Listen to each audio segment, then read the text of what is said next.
Dear friends, मैं doctor पवन वासनीवाल आपका स्वागत करता हूं, वेलकम करता हूं। फ्रेंड्स, आज हम एक अलग से फिर से एक नया टॉपिक पढ़ने वाले हैं। हालांकि इसका कुछ पार्ट्स में पढ़ा चुका हूं, जिसमें अपन बात किए थे किसकी, बफर सॉल्यूशन की। बफर सॉल्यूशन क्या होता है, केमिकली बफर क्या होता है, बफर किस तरह से अपना एक्शन देता है, इसके बारे में मैं आपको डिटेल कंप्लीट बता चुका हूं। जिस कौन सी इक्वेशन के तहत ये अपना काम करता है, किस तरह से करता है, बफर पीएच को मेंटेन कैसे करता है, ये सारी चीज मैं आपको बता चुका हूं। तो फ्रेंड्स, आज अपन बात करेंगे किसकी, आइडियल प्रॉपर्टीज ऑफ बफर।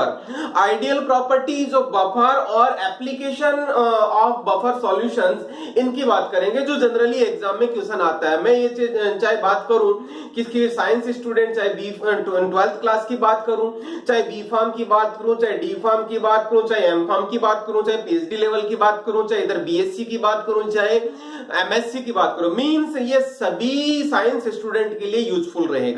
तो मैंने यहाँ पे प्लेलिस्ट लगा रखी है बहुत सारी डिस्क्रिप्शन बॉक्स में। तो आप जिस भी स्ट्रीम के स्टूडेंट हो, आप उस के प्लेलिस्ट पे क्लिक करें और आप अपना डिजायर्ड वीडियो देख सकते हैं। तो यहाँ पे अपन बात करेंगे आज अपन कौन सा, बफर सॉल्यूशन। बफर सॉल्यूशन की दो चीज बात पढ़ने वाले हैं। बफर सॉल्यूशन पहला जो कि आइडियल प्रॉपर्टी। आइडियल प्रॉपर्टी का मतलब सिंपल सा है कि इसकी क्या क्या प्रॉपर्टी होनी चाहिए, और दूसरा क्या है कि इसकी एप्लीकेशन, मतलब उसको कहां कहां अप्लाई करेंगे। तो पहले अपन बात करेंगे, देखिएगा फ्रेंड्स, बफर सॉल्यूशन।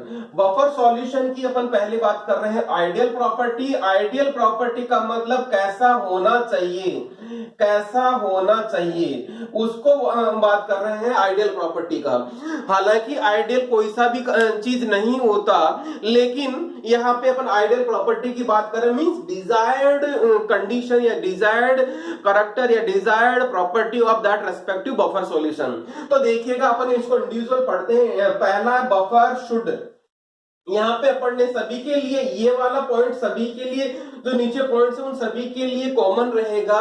तो शुड का मतलब हो चाहिए। तो पहला यहाँ पे पॉइंट रहेगा फ्रेंड्स कैसा, पहला रहेगा maintain pH of medium with in specified limit. मतलब आपको पता होगा कि बफर क्या करता है, पीएच को मेंटेन करता है, चेंज नहीं होने देता।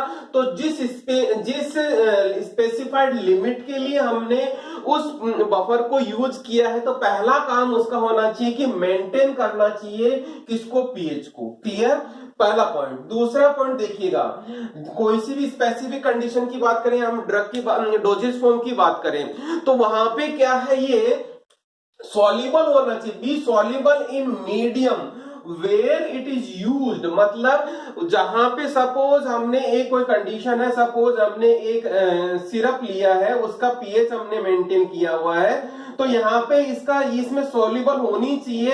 ऐसा नहीं कि नीचे आके प्रेसिपिटेट हो गया, वो कंडीशन नहीं चलेगी। मींस यहाँ पे सॉल्युबल होगा तभी बात बनेगी। क्लियर। फिर नेक्स्ट आता है थर्ड पॉइंट। थर्ड पॉइंट क्या है, be stable during shelf life of product and use.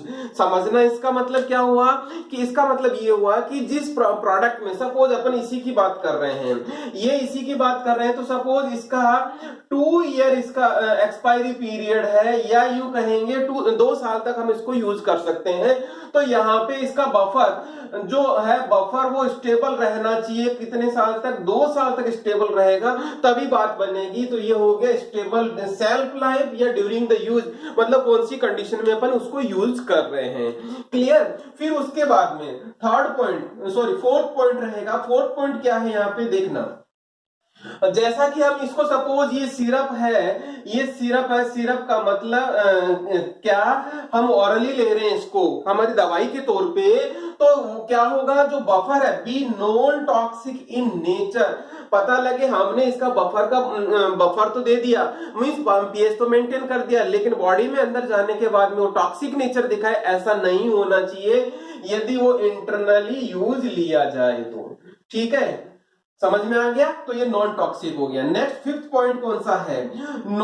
Should not form complex with active ingredient. जैसा कि इसमें बहुत सारे अदर इंग्रेडिएंट और डले हुए हैं, तो उन एक्टिव इंग्रेडिएंट के साथ में क्या होगा, जिनको अपन एपीआई बोला जाता है, एक्टिव फार्मास्यूटिकल इंग्रेडिएंट, उनके साथ में बफर रिएक्शन करके कोई कॉम्प्लेक्स नहीं बनाना चाहिए। कॉम्प्लेक्स बना देगा तो वो काम ही खत्म हो गया। जिस चीज के लिए हम यूज कर रहे थे वो यूज हमारा, जो टारगेट जिस के लिए हम यूज कर रहे थे वो तो हमारा सिद्ध हुआ ही नहीं है, वो अप्लाई ही नहीं हुआ। क्लियर? मीन्स हम यहाँ बफर इसलिए डाल देते कि हमारा एक्टिव कॉन्स्टिट्यूएंट, हमारा ड्रग वो क्या एक पर्टिकुलर कंडीशन तक मेंटेन रहे और वो डिजायर्ड जो कंडीशन दी हुई है, मीन्स कोई स्टेबल रहे, या वो अंदर जाके, बॉडी के अंदर जाके कोई इस तरह का साइड इफेक्ट ना दे। साइड इफेक्ट का मतलब यहाँ पे है रिलेटेड टू डोजेज फॉर्म और रिलेटेड टू पीएच। क्लियर? फिर उसके बाद में सिक्स्थ पॉइंट है कौन सा? Should not participate in redox reaction. Friends generally ध्यान देना, यदि एसिड और बेस जनरली जहां होता है वहां रिडॉक्स रिएक्शन होने की प्रोबेबिलिटी ज्यादा होती है।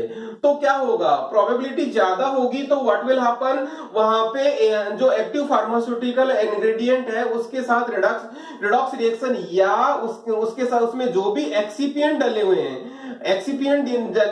हैं, उन एक्सिपिएंट के साथ में भी रिएक्शन हो सकती है। मींस रिडॉक्स रिएक्शन नहीं करना चाहिए, नहीं तो वो क्या होगा, पूरा का पूरा जिस पर्पज के लिए हम यूज कर रहे हैं वो पर्पज ही हमारा सॉल्व नहीं होगा। फिर नेक्स्ट आता है सेवंथ पॉइंट कौन सा? Note alter solubility of the ingredients. मतलब खुद तो प्रेसिपिटेट होना ही नहीं चाहिए, लेकिन यहाँ पे जो बफर यूज किया है उन बाकी जो एक्सिपिएंट डले हुए हैं या एक्टिव फार्मास्यूटिकल इंग्रेडिएंट जिसको हम एपीआई बोलते हैं, मींस हमारा ड्रग, इनकी सॉल्युबिलिटी पे भी कोई फर्क नहीं होना चाहिए। नहीं तो क्या होगा, सॉल्युबिलिटी यदि चेंज हो जाएगी मींस क्या होगा, यदि ये प्रेसिपिटेट हो जाएंगे। पहले वाला पॉइंट तो था कि सॉल्युबल, बफर सॉल्युबल और खुद बफर सॉल्युबल होना चाहिए। यहाँ दूसरा पॉइंट ये है कि किसी की सॉल्युबिलिटी को चेंज नहीं करना चाहिए। क्लियर? ये हो गया नेक्स्ट हमारा सेवंथ पॉइंट। एट्थ पॉइंट क्या रहेगा? Should not undergo any acid base reaction. जैसा कि आपको पता है बफर बटोबियस है, एसिड बेस रिएक्शन में पार्टिसिपेट करेगा, participate in the sense to maintain the pH of specified range. लेकिन यहाँ पे क्या है कि किसी जनरल को एसिड बेस रिएक्शन के तहत नहीं करना चाहिए। सपोज हमारा कोई ड्रग है जो बेसिक नेचर का है, तो वो उसकी नेचर को चेंज नहीं करना चाहिए, उसके साथ रिएक्शन नहीं करनी चाहिए। ये वाला पॉइंट ये बोल रहा है। फिर आता है नेक्स्ट नाइन्थ पॉइंट कौन सा? Should not interfere pharmacological action of the drug. मतलब सपोज ये सिरप था जिसमें ड्रग था, मींस एक्टिव फार्मास्यूटिकल इंग्रेडिएंट था, उसको हमने ओरली लिया, ओरली लेने के बाद वो एब्जॉर्ब हो जाता है, एब्जॉर्ब होने के बाद में at the site of action उसका जो एक्शन या थेरापेटिक यूज है वो अल्टर हो जाता है। अल्टर का मतलब यहाँ पे चेंज हो जाता है, तो या इंटरफेयर हो जाए तो वो चीज एडवाइजेबल नहीं है। मतलब फार्माकोलॉजिकल एक्शन में इंटरफेयर नहीं करना चाहिए, वो एब्जॉर्ब नहीं होना चाहिए। तो इसके ब्रैकेट में आप क्या लिख सकते हैं? Should not absorb, should not absorb. Clear? ये हो गया हमारा नेक्स्ट 9 पॉइंट। इस तरह से हमारे 9 पॉइंट्स हैं। मतलब यूं कहूंगा आइडियल प्रॉपर्टीज के बारे में कि ये जो काम बताया गया है वो ही काम करना चाहिए, उसके अलावा जो भी पॉसिबिलिटी दूसरी बनती है वो पॉसिबिलिटी नहीं होनी चाहिए। ये सिंपल सी बात है आइडियल प्रॉपर्टीज की। अब अपन बात करें, जैसा कि आपको दिख रहा है कि पीएच ऑफ स्टैंडर्ड बफर क्या होता है, वो होता है 1.2 से लेके 12.0 तक स्टैंडर्ड बफर्स की पीएच होती है। वो हम किस पे डिपेंड करती है कि हमारा डिजायर्ड एक्शन या डिजायर्ड पीएच रेंज क्या है, उस पे डिपेंड करती है कि हम कौन सा बफर यूज करते हैं। लेकिन यहाँ पे एक चीज बता दो, दो बफर जो जनरली इंपॉर्टेंट है, एक तो बोरेट बफर और एक फॉस्फेट बफर। ये दोनों इंपॉर्टेंट बफर सॉल्यूशंस होते हैं। ये दोनों बफर देखिएगा यहाँ पे इंपॉर्टेंट है।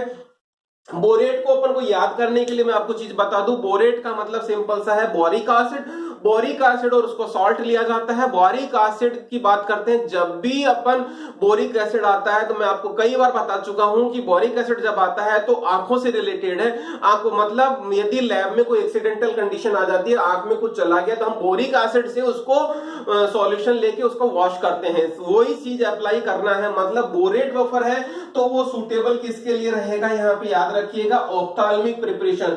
ऑप्थाल्मिक प्रिपरेशन का मतलब आई हो गया, नेजल का मतलब नोज हो गया, और एक्सटर्नल का मतलब बाहर की जो सरफेस है उसकी बात कर रहे हैं। तो इन सभी के लिए क्या बोरेट बफर सूटेबल रहेगा। फिर उसके बाद में नेक्स्ट है फोस्फेट बफर। कौन सा है फोस्फेट बफर में? फोस्फेट सोडियम पोटेशियम फोस्फेट के, हाइड्रोजन फोस्फेट के, उसके सॉल्ट लिए जाते हैं और ये सूटेबल रहता है किसके लिए? पेरेंटल प्रिपरेशन के लिए। कौन? फोस्फेट बफर किसके लिए सूटेबल है? पेरेंटल प्रिपरेशन के। फिर उसके बाद में एक चीज और बताना चाहूंगा जो जनरल इंपोर्टेंट है, क्वेश्चन आया हुआ है यहाँ पे, जो बोरेट बफर है वो पेरेंटल के लिए सूटेबल नहीं होता, नॉट सूटेबल। कौन? Not suitable. कौन? किसकी बात करें? दोबारा बता रहा हूं, बोरेट बफर पेरेंटल प्रिपरेशन के लिए सूटेबल नहीं होता, तो ये कॉन्ट्रा इंडिकेटेड होता है। कौन? Borate buffer. ये है, मैंने आपको सारी चीज बता दी। अब मैं बात करता हूं यहाँ पे यूनिवर्सिटी एग्जाम में क्वेश्चन आता था आपको कैसे लिखना है, और कॉम्पिटिटिव एग्जाम में, डिफरेंट कॉम्पिटिटिव एग्जाम में यदि आपको क्वेश्चन आता है तो आप कैसे लिखेंगे, या कौन सा क्वेश्चन मल्टीपल चॉइस क्वेश्चन बन सकता है। पहला क्वेश्चन बनता है यूनिवर्सिटी एग्जाम में, discuss ideal properties of buffer solutions. तो आपको ये पूरा का पूरा कंप्लीटली लिखना है विद एग्जांपल, तो आपको आंसर लगभग पूरा मिलने की मार्क्स पूरा मिलने की उम्मीद रहेगी। ये एक चीज और बता दूं, मैंने जो एक्सप्लेन किया है वो भी आपको एक्सप्लेन करना है। कब? जब आपका मार्क्स का एलोकेशन या मार्क्स इसको कितने हैं उसके हिसाब से आपको डिसाइड करना पड़ेगा कि मुझे उस पॉइंट को एक्सप्लेन करना है या नहीं करना। ये तो हो गया यूनिवर्सिटी एग्जाम का डिस्क्रिप्टिव क्वेश्चन। यदि मल्टीपल चॉइस क्वेश्चन होता है, चाहे वो यूनिवर्सिटी एग्जाम हो, चाहे डीसीओ, ड्रग इंस्पेक्टर, जीपेट या कॉम्पिटिटिव एग्जाम या जो भी बात करूं, तो इन सभी के लिए पहला क्वेश्चन बनता है आइडियल प्रॉपर्टीज पे कि कौन सी आइडियल प्रॉपर्टी है या कौन सी आइडियल प्रॉपर्टी नहीं है। तो आपको ये सारी की सारी आइडियल प्रॉपर्टी समझ में आ गई होगी, तो आप बड़े आराम से उस चीज को समझ गए होंगे और आंसर क्लिक कर पाएंगे। अब अपन बात करते हैं नेक्स्ट, बोरेट बफर पे। पहला क्वेश्चन, इस पे मैं एक चीज बता दूं, इस पे क्वेश्चन आया हुआ है फार्मासिस्ट एग्जाम में, और दूसरा पीएच, स्टैंडर्ड पीएच पूछी गई है, ये जीपेट में क्वेश्चन आया हुआ है। और एक चीज और बता दो, बोरेट बफर को किसके लिए यूज किया जाता है, इस पे क्वेश्चन आया हुआ है, ये क्वेश्चन बनता है आपका। और ऑप्थाल्मिक प्रिपरेशन के लिए स्पेशली आया हुआ है, not suitable, borate buffer not suitable for what, parental preparation, ये भी क्वेश्चन आया हुआ है जीपेट में। और ये फोस्फेट बफर किसके लिए सूटेबल है, पेरेंटल प्रिपरेशन के लिए, ये भी क्वेश्चन आया हुआ है। इस तरह से 5-7 क्वेश्चन ये आए हुए हैं जो मेन एग्जाम में या कॉम्पिटिटिव एग्जाम में क्वेश्चन पूछे गए multiple choice point of view से। ओके, ये शायद समझ में आ गया होगा। आप इसका स्क्रीनशॉट ले सकते हैं ताकि आपको एग्जाम में रिवाइज करने के काम आ जाएगा। ओके, यहाँ पे मैं एक चीज बता दूं, यहाँ पे सिग्निफिकेंस ऑफ बफर सॉल्यूशन में नेक्स्ट वीडियो में बताऊंगा। यहाँ पे क्योंकि वीडियो लेक्चर लंबा हो रहा है, अपन ये नेक्स्ट वीडियो में पढ़ेंगे। यहाँ पे एक चीज और बता दूं, यदि आपने चैनल को सब्सक्राइब नहीं किया है तो चैनल को सब्सक्राइब जरूर करें ताकि आपको नेक्स्ट वीडियो देखने के लिए इंतजार ना करना पड़े, किसी की सजेशन ना लेना पड़े। क्योंकि यदि बेल आइकन को इनेबल कर देंगे तो आपको इमीडिएट अलर्ट मिल जाएगा, अलर्ट मिलते आप अपना वीडियो देख सकते हैं। और यदि दूसरे सब्जेक्ट के हो या आप दूसरे स्ट्रीम के हो तो डिस्क्रिप्शन बॉक्स में बहुत सारी प्लेलिस्ट लगी हुई है, उन प्लेलिस्ट को क्लिक करें और अपना डिजायर्ड वीडियो देखें। Thank you once again.